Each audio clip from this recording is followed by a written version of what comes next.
वह तीन ताप कौन कौन से हैं? दैहिक, दैविक और भौतिक। दैहिक ताप किसे कहते हैं महाराज? दैहिक ताप कहते हैं जो हमारी देह से उत्पन्न होता है, हमारे शरीर से उत्पन्न होता है। रोग हो जाना शरीर में,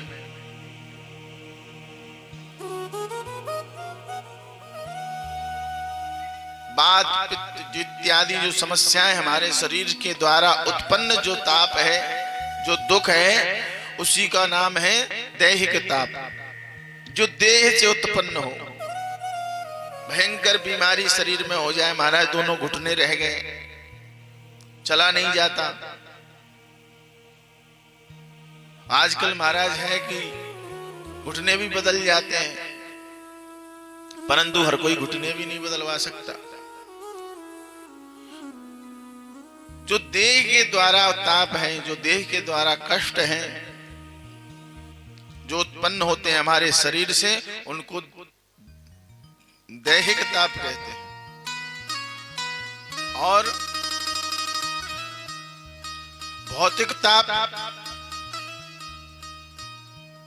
और दैविक ताप। दैविक ताप कहते हैं महाराज जो देवताओं के द्वारा उत्पन्न होता है। किसी देवता के प्रकोप के द्वारा, ग्रह नक्षत्र जो देव हैं उनके द्वारा जो हमें पीड़ा और कष्ट भोगना पड़ता है, उसको दैविक ताप कहते हैं। पितृ भी देवों में आते हैं।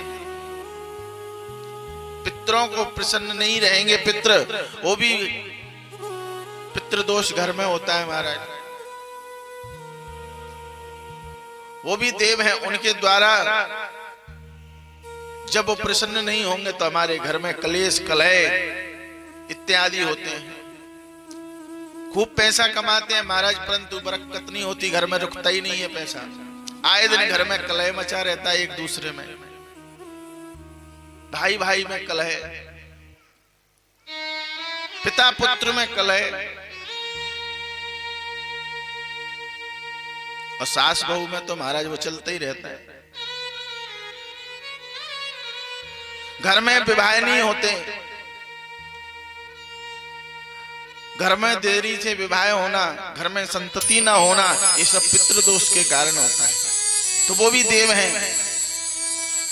आदि आदि जो देविक देवताओं के द्वारा हमें दुख पहुंचता है, कष्ट पहुंचता है, उसको दैविक ताप कहते हैं। और भौतिक ताप, भौतिक ताप कहते हैं महाराज जो हमें एक दूसरे से देख करके प्राप्त होता है, भौतिक वस्तुओं के द्वारा। अरे देखो देखो, मैं दिन रात मेहनत करता हूं, परंतु मैंने अभी तक 2 कमरे बनवा पाए, और ये देखो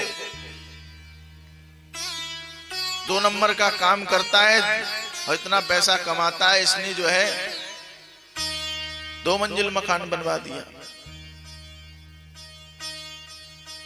जो एक दूसरे को देख करके मन में ईर्षा उत्पन्न होती है, वो कितना आगे निकल गया मुझसे, उसने ऐसा कर लिया।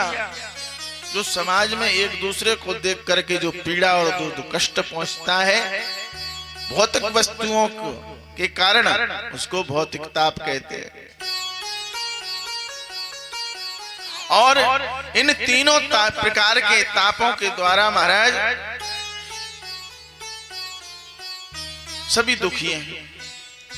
एक किसान महाराज खेत पर जाकर के खेती करता है और दोपहरी में अपना कलेवा लेकर के जाता है, मेड़ पे बैठ करके खेत में आराम से हाथ पर रख करके और चटनी रोटी खाता है, प्रेम से खेत में जो है कुएं का पानी पीता है और तान के अपनी चादर बढ़िया पेड़, नीम के पेड़ के नीचे सो जाता है।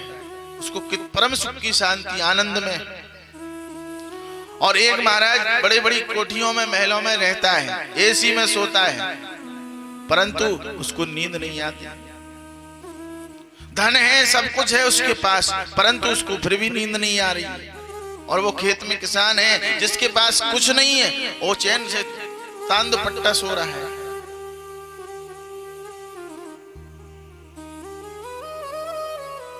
तो भौतिक वस्तुएं महाराज कितनी भी जुटा लो, परंतु सुख नहीं मिलने वाला। इन तापों को नष्ट करने का सामर्थ्य, तीनों तापों को नष्ट करने का सामर्थ्य अगर किसी में है तो वो है हमारे प्रभु श्री गोविंद में।